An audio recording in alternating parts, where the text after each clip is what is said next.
예, 여러분 안녕하세요. 기업과 경영의 파노라마 이제 마지막 주차 수업만을 남겨놓고 있습니다. 마지막 주차 강의는 혁신의 시대라는 제목으로 1980년대에서 오늘날까지 기업과 경영의 역사를 살펴보고 또 이제 마지막 시간, 마지막 주니만큼 우리가 기업의 미래를 전망해보는 그런 시간을 갖도록 하겠습니다. 자, 그러면 이번 주에 학습할 내용을 간단히 살펴보겠습니다. 이번 주에는 전략 이론, 그래서 전략 이론이 뭐 많이 있지만은 대표적으로 마이클 포터하고 블루오션 이론을 소개를 하고요. 그리고 이제 80년대 이후 오늘날까지도 계속 심화되고 있는 이 글로벌화의 흐름에 대해서 또 한번 짚어보도록 하고요.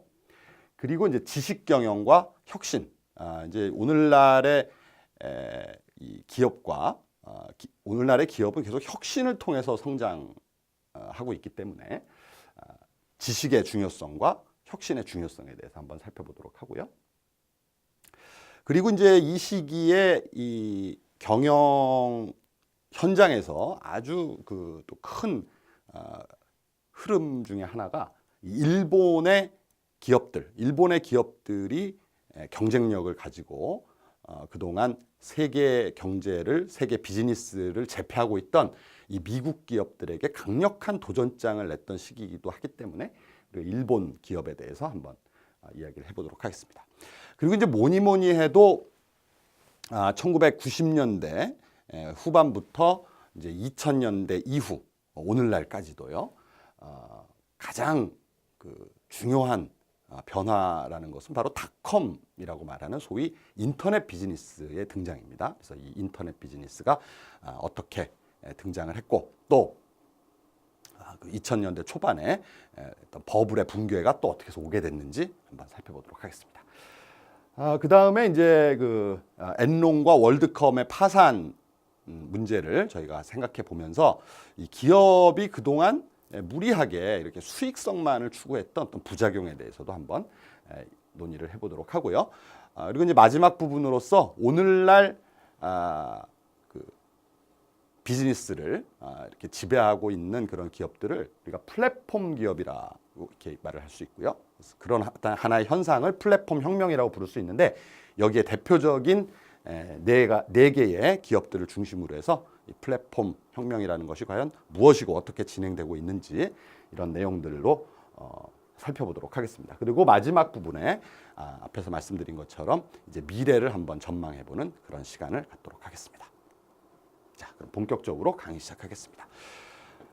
이제 80년대 이후에는 그 경영학의 큰 흐름 중에 하나가 이제 바로 경영 전략이라는 그런 전략 개념이 도입된 것이죠.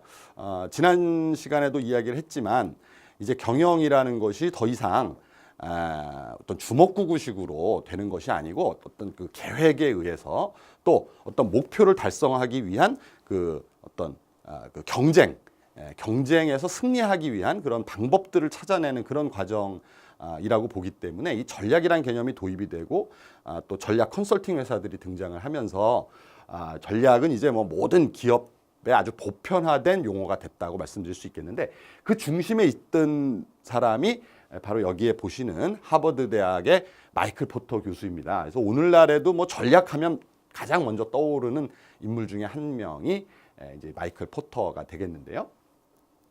자, 이 마이클 포터는 전략의 본질은 경쟁에서 우위를 점하는 것이고 그 다음에 구조주의적인 관점에서 그래서 이 경쟁의 구조가 중요하다. 그래서 그 구조를 이해하는 것이 경쟁에서 승리하는 것이고 궁극적으로는 기업의 지배력을 확장시킬 수 있고 수익성을 확장시킬 수 있는 길이다. 이제 이렇게 이야기를 했던 학자가 되겠습니다.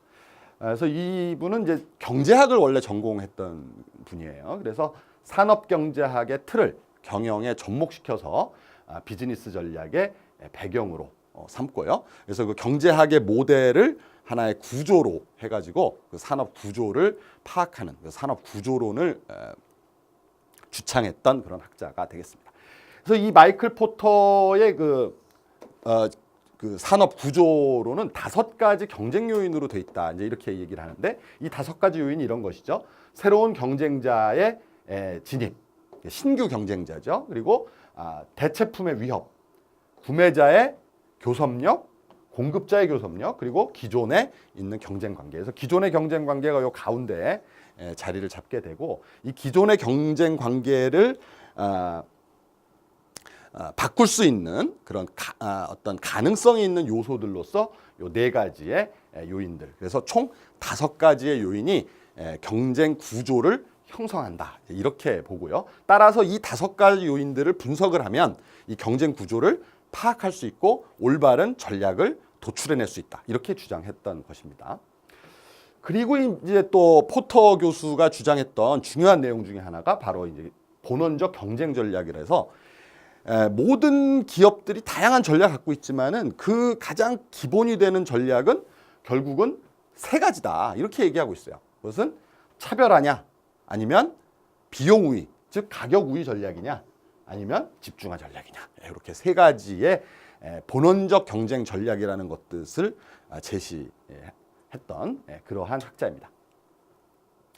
이제 최근에 들어와서 이제 2000년대, 이제 2010년대 이후에는 이분이 이제 공유 가치 창출, 공유 가치 창출이라고 해가지고 creating shared value 그래가지고 이제 이것을 단순한 어떤 산업의 경쟁으로만 파악하는 것이 아니라 이게 사회 전반으로 해서 이제 핵심 가치를 서로 공유함으로써 단지 어떤 비즈니스 그 자체뿐 아니라 우리가 그 사회 전체 더 나아가서는 이 인류 전체가 같이 발전할 수 있는 윈윈할 수 있는 그러한 전략이 필요하다는 점을 주창하기도 했었죠. 네, 그 다음에 이제 소개드릴 또 중요한 내용 중에 하나가 전략의 내용 중에 하나가 이제 블루오션 이론입니다. 이 블루오션은 여러분들 굉장히 뭐 잘 알고 있겠지만은 프랑스의 인시아드 경영대학원의 김희찬 교수, 우리 한국계 교수시죠. 김희찬 교수하고 이제 마보원 교수 이 2분이 주창을 했던 그러한 이론이 되겠습니다. 이제 블루오션 이론은 오늘날에도 상당히 뭐 여러 가지 이름이 바뀌면서 뭐 제로 투 원이라든지 뭐 이런 식으로 그 이름이 계속해서 바뀌면서 이어져 내려오지만은 사실 그 맥은 이제 블루오션에서 시작이 됐다고 볼 수 있습니다. 이 블루오션은 경쟁이 무의미한 공간을 의미해요. 경쟁이 무의미한 공간.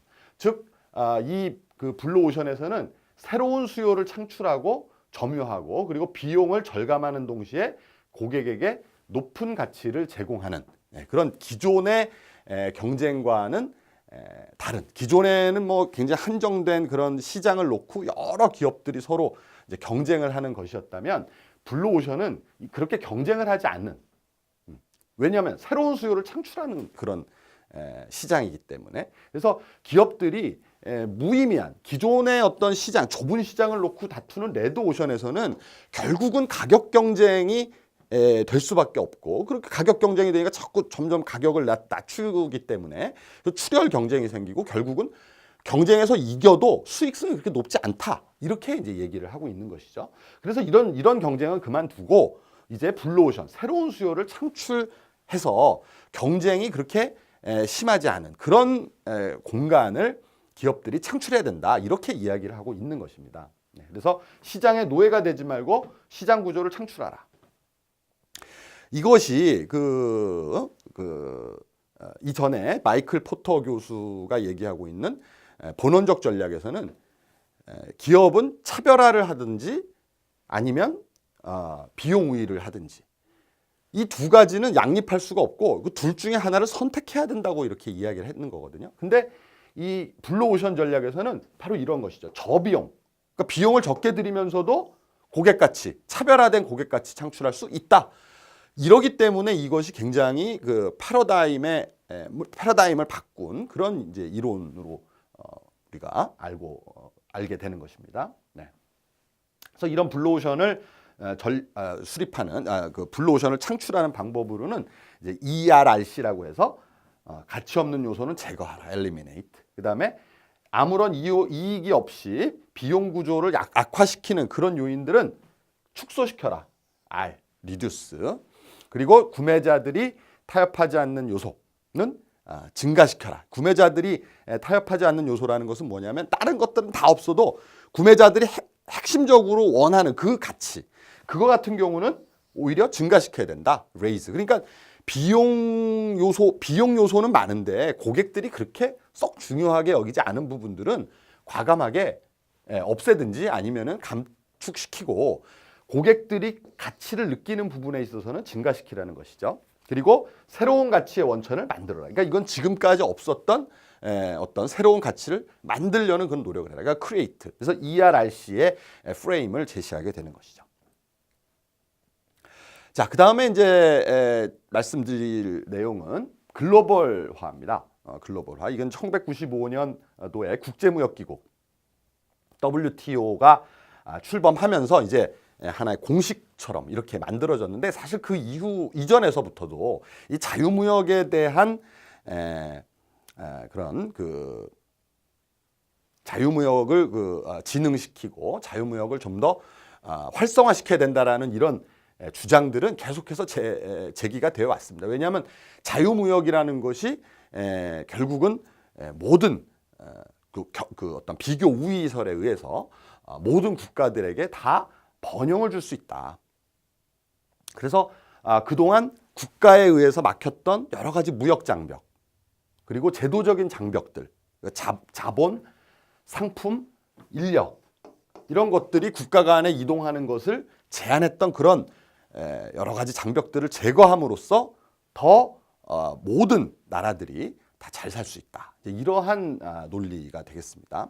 특히 이제 이런 뭐 여러분들도 느끼셨겠지만은 자본, 상품, 인력이 이렇게 이동이 자유롭게 되는 것은 사실 모든 기업가들이 원하는 바라고 할 수 있겠어요. 왜냐하면은 자본을 지금 국내에선 자본이 아무래도 한정돼 있으니까 대규모 자본을 동원하기 위해서는 외국에서 자본을 들여오는 게 아무래도 기업가들에게 유리할 테고, 또 자본을 가진 어떤 금융기업들 같은 경우는 한정된 국내에서만 투자하는 것보다는 해외 유망 기업에 투자함으로써 투자 수익률을 높일 수 있는 새로운 기회가 창출되는 것이죠.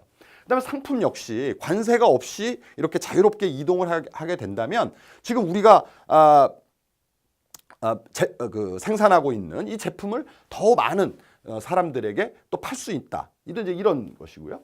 그다음에 인력. 인력은 보통 이제 특히 이 선진국 같은 경우에 선진국에 주로 대기업들이 많이 있는데 이런 대기업들은 선진국 같은 경우는 인건비가 비싸요. 그래서 이 노동 비용이 많이 나오니까 더 싼 노동력을 찾아서 나갈 수 있다. 또는 싼 인력을 수입할 수 있다. 이래서 이 모든 것들이 어쨌든 국가 간 장벽 없이 자유롭게 이동을 했을 때 이 기업들은 훨씬 더 이익을 높이고 매출을 높이고 이익을 높이고 수익률을 높일 수 있는 굉장히 중요한 기회가 되는 것이죠. 그래서 이 글로벌화의 흐름은 우리 기업들에게 있어서는 굉장히 중요한 사건이라고 말씀드릴 수가 있겠습니다. 특히 이러한 세계화, 글로벌화는 이 IT 기술이 발달하면서 더욱더 가속화되는데요. 왜냐하면 이제 정보가 움직이는 그런 어떤 속도가 뭐 이전에 비할 바 없이 IT 기술의 발달로 인해서 빨라졌기 때문에 뭐 자본의 이동이라든지 어떤 정보의 이동이 굉장히 이제 빠르고 편해졌다. 그래서 이제 이러한 어떤 기술의 발달이 또한 이 세계화의 베이스가 됐다고 말씀드릴 수가 있겠습니다. 이제 이러한 환경 하에서 이제 기업들은 점점 다국적 기업으로, 우리가 시장을 산업혁명기 이후에 철도가 생기면서 또는 전화가 생기면서 시장을 국내에서 확장한 것을 우리가 한번 살펴본 적이 있는데, 이제 그 범위가 점점 더 넓어져서 전 세계를 상대로 해서 비즈니스를 추진하게 되는 것이죠. 이제 그러면서 이 다국적 기업들은 전략적 세계화를 추진하게 되는데, 전략적 세계화는 여러 방면에서 세계화가 나오지만 대표적으로는 계약 생산, 또 오프쇼어링. 그러니까 계약 생산이라는 것은 이제 더 이상 생산 기지를 국내에 둘 필요가 없다는 것이죠. 자유롭게 이동할 수 있기 때문에 뭐 예를 들면 미국 시장을 대상으로 한 그런 제품들도 남미라든지 또는 다른 개발도상국가에서 제품을 생산하는 이런 계약 생산. 그 다음에 오프쇼어링. 예, 이러다 보니까 점점 많은 기업들이 이제 국내에 있지 않고 해외에 나가게 되는 그런 현상을 보인다는 것이죠. 그런 이제 이러한 어떤 그 비즈니스 측면에서는 또 기업의 측면에서는 세계화가 굉장히 바람직한 것이고 하나의 복음처럼 들릴 수 있는 것이지만은 또 여기에 대한 반대 입장도 사실은 만만치가 않습니다. 왜냐하면은 자 이런 식으로 기업들이 자유롭게 이런 그 자원이라든지 상품이 이동할 수 있게 만들어 놓게 되면은 결국은 힘 있는 대기업들만 이득을 보게 되는 것이 아니냐. 이런 이제 그 주장이 나올 수 있는 것이죠. 그리고 이렇게 그 대기업들이 점점 확장되면서 또 그 소규모의 중소기업들, 특히 저개발 국가들의 중소기업 같은 경우는 이제 그 대기업의 어떤 진출 때문에 이제 그 뭐 망할 수밖에 없는 또 그러한 문제점도 제기가 되는 것이고요. 또 지금 여기서 보는 것처럼 전략적 세계화를 통해서 기업들이 더 이상 국내에서 고용하지 않고 개발도상국으로 나가서 거기에 이제 노동자들을 고용하기 때문에 국내의 그 고용 기반이 붕괴되는 그런 또 그 부정적인 영향도 있다는 점, 그 점을 알아두시기 바랍니다. 자, 이렇게 이제 세계화를 추진하면서 뭐 여러 그 큰 기업들이 이제 글로벌 기업이 됐는데 뭐 대표적인 기업 중에 하나가 월마트라고 할 수 있겠어요. 월마트는 미국 외에 25개 나라에서 1,200억 불의 매출, 즉 전체의 23% 상당 부분을 이제 외국에서 벌어들이는 매출이다. 이렇게 볼 수가 있겠습니다. 자, 그 다음에 이제 글로벌 이비즈니스 전략을 추진해가지고 전 세계를 이렇게 죄송합니다. 전 세계를 글로벌 네트워크로 묶는 그런 전략을 추진하고 있다. 또한 이제 그 우리가 또 글로벌 기업 중에 대표적인 기업을 맥도날드를 볼 수가 있는데 맥도날드는 무려 119개국에서 34,000여 개의 매장을 운영할 정도로 글로벌화된 그런 사업 형태를 보여주고 있습니다. 이제 이러한 어떤 글로벌화의 흐름에서 아까 그 IT 정보통신 기술의 발달로 인해서 지식과 정보의 이동이 자유롭게 이루어진다라고 말씀을 드렸는데 피터 드러커는 이런 그 지식이 앞으로는 그 경영에 있어서 비즈니스에 있어서 가장 중요한 원천이 될 것이다라고 예견을 한 바가 있습니다. 그래서 앞으로의 경영은 지식을 지식에 적용해서 새로운 지식을 창출하는 것이다. 지식과 정보가 이젠 예전에는 자본과 노동이 가장 중요한 생산의 원천이었다면 이제는 지식이라는 새로운 하나의 원천, 그 경쟁력의 원천, 수익의 원천이 될 것이라고 이렇게 예견을 했었죠. 그런데 이 지식은 중요한 것이 지식 누가 소유하고 있죠? 자본가들이 소유한 게 아니죠. 지식을 소유한 거는 종업원들이죠. 그래서 이 지식 근로자를 굉장히 이제 중시해야 할 수밖에 없다. 이 점을 주장을 했었고요. 이러한 지식 경영의 시대가 되면서 이 지식 근로자들의 노동 형태, 이것은 예전에 육체 노동자들이 공장에서 일하는 것과는 사뭇 다른 이런 여러 가지 형태의 그 변화를 보이고 있다는 점입니다. 자, 그 다음에 이제 정보 기술이 발달을 하고 이제 이렇게 되기 때문에 거래 비용이 감소하고 있다. 우리 이제 기업을 만들게 된 것이 결국은 내부의 거래 비용을 외부 시장의 거래 비용을 내부화하기 위해서 기업을 만들었다는 말씀을 제가 드린 적이 있는데 이제 정보 기술이 발달하게 되니까 시장에서의 어떤 트랜잭션 코스트, 즉 거래 비용이 이제 줄어들 수밖에 없는 것이죠. 예전에는 그런 정보를 얻고 그 다음에 서로 의사소통을 하는 그런 것이 비용이 많이 들었기 때문에 그것을 줄이기 죄송합니다. 그걸 줄이기 위해서 기업을 만들었는데 이제는 그 비용이 격감하기 때문에 줄어들기 때문에 그런 것을 내부화할 필요성이 감소하게 되는 거예요.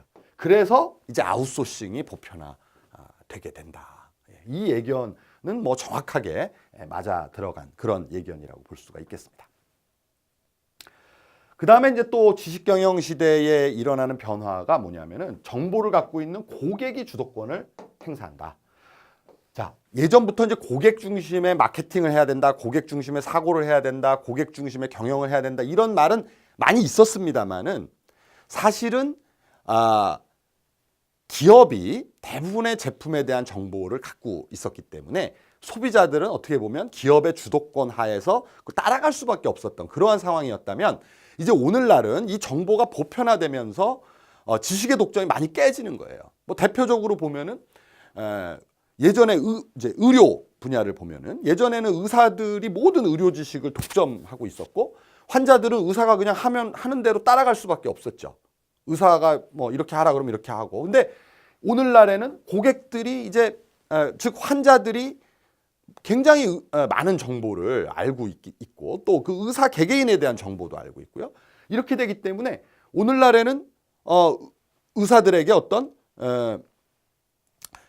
이게 어떤 그 치료라든지 또 어떤 약 처방을 이제 요구하는 이제 이런 시대가 됐단 말이죠. 그래서 이런 부분들은 여러 영역에서 나타나는데, 이제 이게 가격 비교 서비스 같은 게 대표적인 거죠. 그래서 인터넷에서 뭐 클릭 몇 번만 하면은 모든 유통업체들, 또 모든 제조업체들의 제품을 비교할 수 있고, 그 제품의 장단점 또한 제품의 가격까지도 다 알 수 있어요. 그렇기 때문에 오늘날에는 이제 그 고객들이 선택하는 이러한 어떤 그 현상들이 일어나고 있다는 것입니다. 자, 그다음에 게리 하멜이 이제 그 핵심 역량이라는 개념을 주창을 했는데, 경쟁 우위를 갖기 위해서는 핵심 역량을 갖춰야 되고, 그 핵심 역량이란 결국 뭐냐면 피터 드러커가 얘기했던 바로 이 지식인 거죠. 왜? 그 핵심 역량은 모방할 수 없는 조직 구성원들의 지식이다. 이렇게 게리 하멜이 이야기를 하고 있는 것입니다. 이 지식은 특징이 모방할 수가 없어요. 왜냐하면 사람 머릿속에 들어간 걸 어떻게 모방을 하겠습니까? 그래서 결국은 그게 창의성으로 연결이 되는 것이고, 다른 경쟁자들이 갖지 못하는 어떤 지식과 창의력을 가진 기업들이 결국은 이제 앞으로는 그 경쟁 우위를 갖고 시장을 지배하는 그런 기업이 될 것이라는 그런 이야기죠. 자, 그래서 이제 혁신, 그런 창의력을 통해서 기존의 판을 완전히 뒤집는 그런 혁신을 이루는 기업들이 결국은 성공할 수 있다. 그래서 리처드 포스터의 S곡선을 보면은 기존의 어떤 기술이 있고, 그 기술이 점점점 발전해 오다가 갑자기 새로운 기술이 등장해서 완전히 이전 것과는 단절된 이런 새로운 기술이 등장하면서 시장에 혁신이 일어나고, 이러한 혁신을 할 수 있는 그런 기업들, 즉 지식을 갖고 있고 창의력을 가진 그러한 기업들이 또 이제 새로운 시장의 지배자로서 등장을 하게 된다. 왜? 기존의 것과는 단절돼 있기 때문에. 이제 크리스텐슨 교수 같은 경우는 이제 그런 것을 파괴적 혁신자로 이야기를 하는데, 이 파괴적 혁신은 뭐 S곡선하고 비슷한 논리이긴 하지만은 이것이 다른 점은 존속적 혁신, 즉 기존의 기업들도 이렇게 그냥 쭉 따라만 가는 것이 아니라 혁신을 한다는 거예요. 기존의 기업들도 계속해서 이렇게 기존에 있던 기술을 좀 더 다른 기술로 개발해서 이렇게 가지만은, 여기서 한계는 뭐냐면 결국은 그 자기 기업이 갖고 있는 어떤 자산들, 지적 자산도 될 수 있겠고요. 또 과거에 구축해왔던 그런 시장들, 이런 것들을 포기할 수는 없는 거죠. 그렇기 때문에 혁신을 하더라도 기존 것을 크게 바꾸지 않는 틀 내에서 혁신을 해오는 것이 존속적 혁신인데, 이제 파괴적 혁신이라는 것은 그 존속적 혁신이 지속되고 있는 도중에 굉장히 그 작은 부분에서 시작을 하고 부분적인 어떤 개선, 이런 방식으로 이제 등장을 한다는 것이죠. 이렇게 되면은 기존에 있었던 이 존속적 혁신, 즉 시장의 리더들이 거기에 대해서 별로 대응을 하지 않는다는 거예요. 왜냐하면 우습게 본다는 거죠.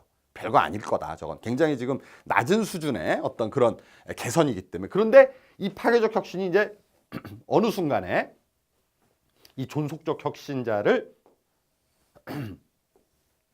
누르고 이렇게 시장에서 우위를 차지하게 되는 그것을 우리가 리더의 교체라고 부르고요. 이 리더의 교체가 가능한 것은 이 새로운 리더가 파괴적 혁신을 추구했기 때문이다. 이렇게 이야기를 하고 있는 것입니다.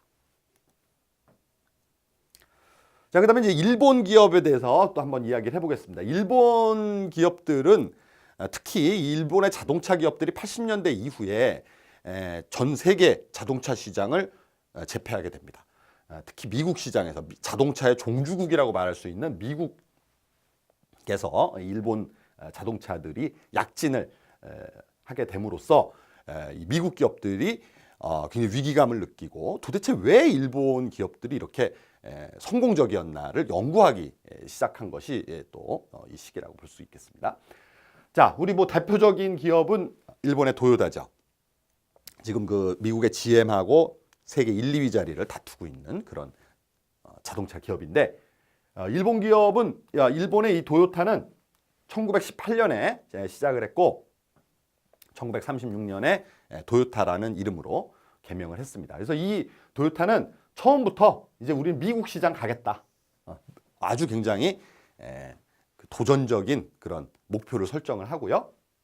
사업을 추진했죠. 1968년에 코롤라라는 뭐 지금도 아직도 있는 그런 모델이죠. 코롤라로 미국 시장을 진출했고 미국 시장 진출한 지 불과 7년 만에 미국 내 수입차 1위를 차지했고요. 그래서 이 GM이 이제 이 도요타가 너무 성장이 빠르니까 도요타에 도대체 뭐가 있는지 이렇게 해서 같이 합작을 추진하기도 했습니다. 자, 이 도요타는 워낙에 이런 우리 비즈니스계에 충격을 주었던 그런 아주 급속한 성장을 이루었던 기업이기 때문에 이 기업에 대해서 연구한 사람이 굉장히 많아요. 그리고 여러분들이 한번 서점에 가보시면은 이 도요타에 관한 책들이 굉장히 많이 나와 있습니다. 이 도요타가 왜 이렇게 성공할 수 있었는지 그 대표적인 것들을 좀 보면은 이 저스트 인 타임, 적정 재고를 유지함으로써 낭비를 제거하는 그런 저스트 인 타임 기법. 또 권한과 책임과 자율성을 부여했다. 우리 이 근로자들, 현장 노동자들에게 자율성을 부여했다는 점. 이게 굉장히 미국 기업들하고는 다른 점이죠. 미국 기업들은 하향식, 명령과 통제 방식의 이러한 생산 시스템을 가지고 있었다면 당시 도요타는 그런 어떤 경영자들이나 관리자들의 권한을 상당 부분 종업원들에게 이양을 시키고 종업원들이 책임 있게 일을 할 수 있는 그런 시스템을 구축했다는 것입니다. 그 다음에 여러 품종을 동시에 생산할 수 있는 유연한 자동차 조립 라인을 구축해가지고 시장이 변화하거나 아니면은 새로운 시장에 진출할 때는 언제든지 탄력적으로 이 생산 시스템을 바꿀 수 있는 조립 라인을 바꿀 수 있는 그런 시스템을 구축했다는 것이죠.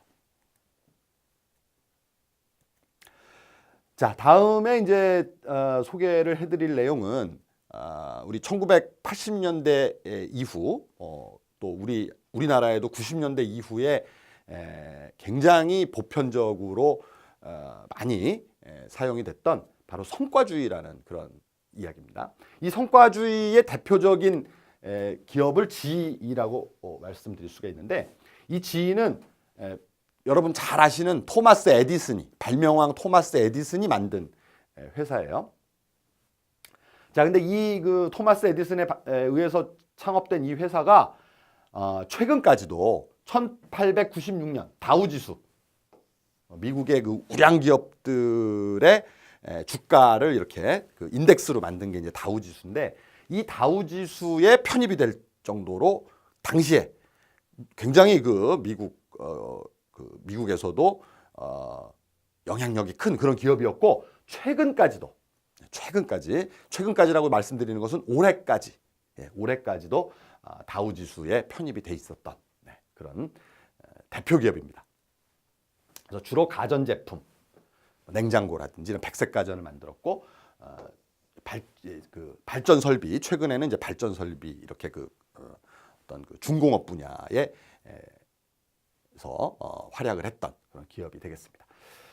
이 회사는 이제 1980년도에 잭 웰치라는 분이 CEO로 취임했는데 잭 웰치가 이제 CEO로 취임해서 약 20년간 재임을 하는 동안에 경영의 교과서라고 불릴 정도로 이 잭 웰치를 따라하는 그런 운동들이 광범위하게 펼쳐지기도 했습니다. 그래서 경영자의 교과서라고도 부르는데 이분이 제일 역점을 두고 추진했던 것이 바로 이런 것이죠. 성과주의. 성과주의는 두 가지 측면인데 수익성에 기반해서 사업을 정리하자. 사업을 계속적으로 구조조정을 합니다. 그래서 수익성이 좀 약화됐다 싶으면 매각. 그리고 어떤 새로운 수익성이 있는 모델이 있다 그러면 그 회사를 다시 M&A를 시키고 이런 방식으로 지속적인 구조조정을 했다는 측면이 하나가 있고요. 그 다음에 이제 그 조직 운영에 있어서는 강제 할당 방식에 의한 업무 평가를 통해서 하위의 10%를 계속해서 퇴출시키는, 그러니까 마치 수익성 없는 사업을 정리하듯이 수익을 내지 못하는 그 종업원들을 계속해서 해고를 시키는 거예요. 그래서 이런 식으로 해서 계속 그 어떤 성과에 따른 구조의 개편 또 인력의 교체 이것을 계속해서 20년간 추진을 했었던 것이죠. 그 다음에 그 워크아웃이라는 것을 도입해가지고 종업원들이 스스로 문제 해결책을 찾고 이렇게 되기 때문에 이제 중간 관리층이 감소하는 그러한 그 조직의 변화를 일으킨 사람이기도 합니다. 그다음에 식스 시그마를 통해서 품질에 대한 책임성을 제고시켰고요. 근데 이제 이 회사도 이제 잭 웰치가 물러나고요. 점점 이제 좀 2008년 금융 위기를 계기로 해서 쇠락의 길을 걷게 되고 올해 들어와서는 급기야 다우지수에서 이제 퇴출되는 그런 운명을 맞기도 했습니다. 자, 이제 그 또 우리가 알아두어야 될 용어가 비즈니스 리엔지니어링이라는 그 BPR이라는 용어입니다. 이 BPR은 1990년 마이클 해머가 주창한 경영 기법인데 이제 이 비즈니스 리엔지니어링이란 말이 중요한 이유가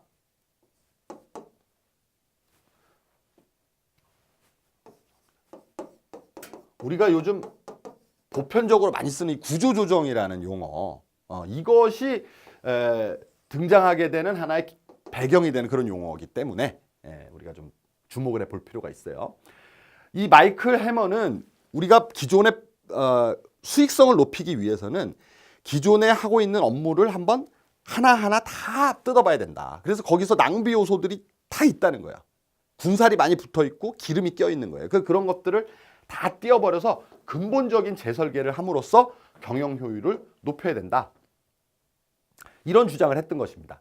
그래서 이런 주장이 나오게 된 것은 이런 IBM, GM 이런 미국 기업들이 아까 말씀드렸던 것처럼 일본 기업에 자꾸 뒤처져요. 그래서 왜 그런가 봤더니 현재 시스템, 현재 프로세스에 문제가 많아.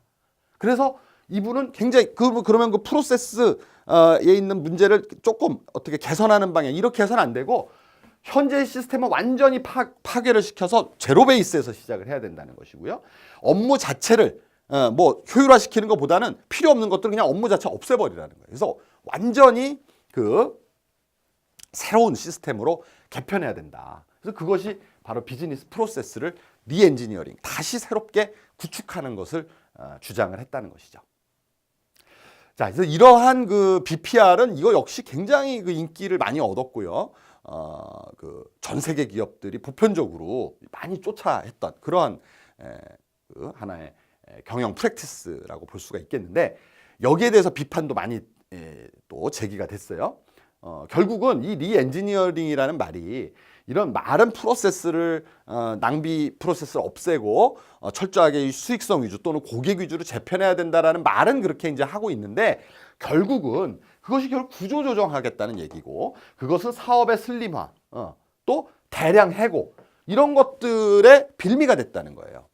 결국은 그렇지 않겠습니까? 있던 프로세스 없애버리고 하게 되면 거기서 일하던 종업원들은 다 없어지는 거잖아요. 그래서 이게 이 구조조정의 논리에 활용이 되고 그리고 대량 해고의 도구로 활용됐다는 점이 있고요. 이렇게 해가지고 결국은 성공했느냐? 이것이 결국 이 마이클 해머가 얘기하는 것처럼 수익 개선이라든가 이런 데 도움이 됐는가라고 본다면 이 데이븐 포트라는 분이 조사를 해보니까 이 BPR을 추진했던 기업의 67%는 결국은 실패로 돌아갔다. 그럼 결국 뭡니까? 노동자들만 해고된 거예요. 노동자만 해고되고 성과는 없는. 결국 그런 운동에 지나지 않았다라는 비판을 받기도 하는 것이죠.